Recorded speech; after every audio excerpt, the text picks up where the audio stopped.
Guys, it's the moment we've all been waiting for. I'm not talking about the new Dev Note, the new Dimension, the new two-way Vagabonds. I'm more talking how beautiful these new two-way Imp Champions look. I mean, I love the direction that Comptos went with this. The art style where they went with the cleavage and every...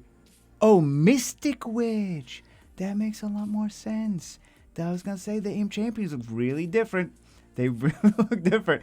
Anyway, all jokes aside, that means we're not getting the Imps or the Imp Champions, which it really felt like we were going to get those based on what the weapon looked like, but apparently that was supposed to be like a wizard staff and not a spear or a javelin. To me, it looked like a spear or a javelin. To a lot of people, it looked like a spear or javelin. But that doesn't mean we're not going to get the Imps or the Imp Champions now, or it doesn't mean that we're going to not get them ever. It just means that we're not going to get them now, but we do get the Mystic Witches, which is great because a lot of people have Megan built. A lot of people also have the Dark Mystic Witch built for Steel Fortress, so that's going to be hopefully really nice. Hopefully they give them some relevant buffs so people actually get some use out of the Dark Mystic Witch, because basically she was the flavor of the week for about a couple weeks, and then people just switched to other things. Comptos also buffed a couple different units and made the Dark Mystic Witch more irrelevant than she even was before. But hopefully people get some good use out of it from this new dev note. I am in two ways about this dev note, though. So we have a new dimension, which we already knew. We have new 2A monsters. We'll discuss that in a second.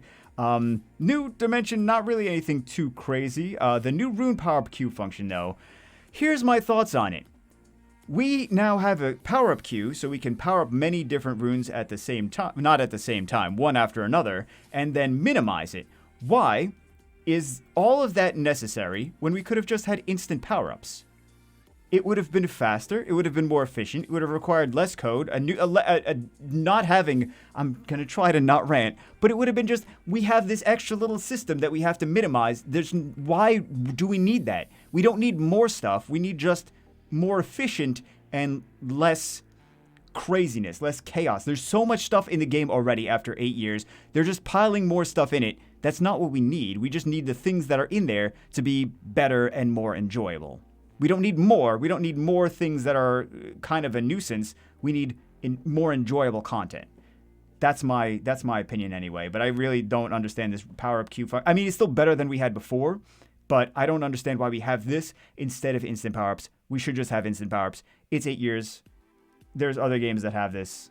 I'm going to stop ranting now. Let's continue to the rest of the dev note. So, we already discussed all of this. It's been a while since we announced the previous dimension. We have these as well. Let's learn more about the fifth dimension. So this is a place where forgotten heroes venture on journeys with stories of their own. Take a look at the background image of, I think it's Sacraeon, where fierce battles will take place in a ruined old... I'm sure I'm saying that wrong, but whatever.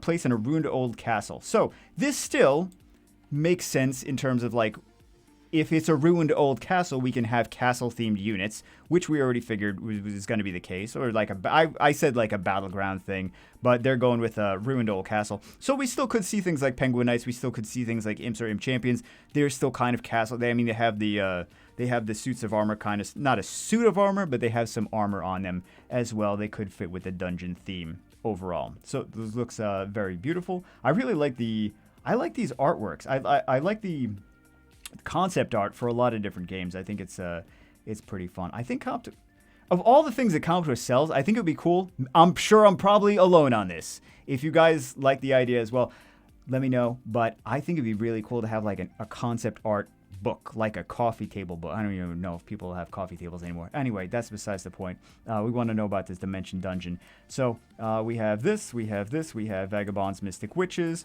So the entry conditions for Dimension Sacraeon are monsters of different attributes, which means it's basically the opposite of, it even says so here, basically the opposite of Dimension Illunia. So instead of having 4 wind monsters or 4 water monsters that you go into the dungeon with, you have to make sure it's one of each flavor. So it should be fairly easy to make teams here.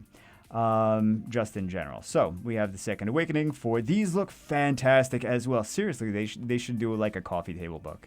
I would actually get that. So these look fantastic, of course. Our team is always killing it. This does not even look... Like, seriously, this does not even look like the thing that was in that picture. It really doesn't look like... This looks like a wizard... It's fine. I'm not going to rant. I'm not going to go on a rant. Okay. Even stronger with the Second Awakening. Tenacious Vagabond that won't succumb to anyone. Stylish Mystic Witch sitting on the calm to us. Phrasing, please. It's fine, guys. It's fine. Vagabond is familiar faced earlier in the tutorial. We're very curious to see which monster will be second awakening first. It will be Megan and Darian, because that's what people already have. And then after that, it'll be whatever the most meta thing is, which will be determined by either RTA or Guild Siege. So this is kind of interesting. Instead of his 3 skills, he now has 1 skill and 2 passives. So he's gonna do skill 1, his only skill, Slash Rocks. He's gonna do a defense break if he actually winds up getting the defense break, or if it was already defense broken before that, he's going to attack 2 times, additionally to decrease the attack power for 2 turns. It has to be on his turn though, and 70% chance each if you attack the enemy with decreased defense on your turn. So, can't like revenge and then defense break and then attack break on top of that. So, just something to note. And then if he does not have a defense break, attacks the target additionally to decrease attack power to 0, grants irresistible provoke for 1 turn if you attack the enemy with no defense break. So, if you have defense break, he's going to do the multi-hit attack power break. And then also if you don't have a defense break, then he's going to do a provoke. So, I don't know how I feel about it. I mean, it's obviously better. I don't know that it's going to be super ridiculous, amazing, like we must second awaken this unit. I mean, people that try to second awaken everything are going to second awaken him regardless. I just don't know that it's going to be anything super meta. I think that the right direction was having a passive on him, but I don't think there's going to be anything super crazy meta. This one, the Fire Mystic, which kind of reminds me, as we were just talking about the Light Penguin, kind of reminds me of just a better version of the Light Penguin.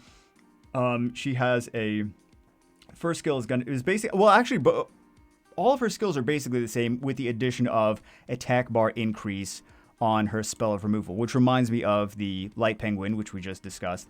Attack bar increase when he removes harmful effects. So this also does not have a condition. This jealousy attack is going to just defense break regardless, where it did have a condition before, activated with 100% if the enemy has beneficial effects, and otherwise it has a 50% chance to activate. Next up here, we just have the attributes of the Second Awakening dungeons. It should be fairly easy to do Megan since level 4 is fire, level 5 is light, even though you have to make a team of all of the elements, not all of the elements, 4 elements of 5. So you have to make a multi-element team regardless, but it should be easier than if you were to do, like, for example, level 1 were to be, level 5 were to be wind. And then we have the Vagabonds. So something that I was curious about the Vagabonds, it is just speculation, who even knows what this is going to be. But I was curious if they initially had, like, the light or dark ones as level 5, and then they were like, we made these guys way too strong, it's very challenging to beat level 5. We're going to have to put those as level 1 and 2 because they're just too OP of units. Maybe. I'm curious. I mean, we don't know the skills yet, but of course I'm getting ahead of myself. We don't know anything about the skills. Anyway, let's move on. We see some more about the Dimension Dungeon. Castle of Forgotten Heroes. This looks very, very cool. I think this one looks the coolest of all of them so far. So, love that little artwork. And then we have some of the skills over here. So this is just another unit or another boss that you're going to want to beat as fast as possible because the longer the match goes, the stronger he gets. So we have the Ancient Strike attacks all enemies to deal damage, ignores all damage reduction effects, and effects that resist death. The Ancient Principle of Casualty passive. The Ancient Guardian's attack speed increases whenever the Ancient Guardian or minions get attacked by the enemy. The increased attack speed resets at the start of each turn. Ancient Guardian's attack power increases permanently whenever the Ancient Guardian gets a turn. So like I said, the longer the battle goes, the more damage you're going to take, so you want to beat it as fast as possible. Then we have, or I mean, you want to still beat it reliably. You don't want to YOLO and die half the time. We have the Unity of Secreon. I don't know if I'm saying that right. At the beginning of Phase 2 and 3, the attribute of Ancient Guardian changes to an advantageous attribute of the monster that inflicted the most damage in the previous phase. We already talked about this a little bit. So Ancient Guardian minions deal 50% increased damage to the monsters that have disadvantageous attributes and receive 50% less damage. But either way, you're going to have multiple different elements regardless. So some of your monsters are going to do more damage, or not more damage, but some of your monsters are going to do less damage. Some of your monsters are going to be just fine. So just food for thought, but you don't have a mono-element team like you would in Alunia anyway. And then we see some of the Phase 3 monsters. So we'll see. We could talk about like all the rest of this stuff, but this is basically just showing some examples of what happens. So we have new focus, revenge, fight, ancient runes. I think the fight ones are still, The fight ones are going to be the most exciting ones, obviously, but I still think that you get the most value of, like, for just PvP in general, of doing Alunia, because you get the Despair and you get the Will there. So, I mean, some people still want to keep farming for Swift. Some people want to farm for the Rage ones, but you just get the most value overall from doing Alunia. So Rune Grinds. This is nice, but I don't know how many people actually care about this, or if they're just like, no, I don't really hit the cap. I hit the cap all the time, and then I constantly have to keep selling things and selling things and selling things. But this is nice. So then we have the Rune Power Up queue, which is basically how I would assume that it would run is how it runs. Is just you have things in a queue to power up. You select how long they want to power up, and then they power up, and then you can minimize it and come back to it later. You can also add things to the queue from when you do your auto farming. You can add things to the queue after that. Again, I really don't think that we needed a Rune Power Up queue. I think we just could have just had auto power-ups, could have just powered up instantly. Not auto power-ups, instant power-ups. But yeah, I don't understand this. I mean, I understand what it does. I just don't understand why this was the choice of adding a more complex system when we could have just had instant power-ups, make everyone happy, make all the players happy. Oh my God, CompChoice is listening to the players. Oh my God, finally. Instead, it's like CompChoice was pretending that they were listening to the players, and then they just, whatever. Then they just did something completely irrelevant that is not what we wanted. So, although maybe people want the Rune Power-Up queue. I mean, you let me know if you want the Rune Power-Up queue or if you wanted instant power-ups. Because I'm pretty sure most people wanted instant power-ups, but I shouldn't really talk for everyone. So, we already talked about this, the minimize button. Yeah, this is, and enjoy other content during Rune Power-Up. Or you could have just done instant power-ups, and we could have all just gone on to other content after the rune was powered up instantly. Anyway, I don't like why they just made it more difficult for themselves and for us and for everyone. So the whole point, I'm trying not to rant, but it's so hard. It's so hard because they were like, oh, we're not doing the instant power-ups because we want emotional connection. And then they're like, also, forget emotional connection. You could just minimize the screen. Just do instant. What? I don't.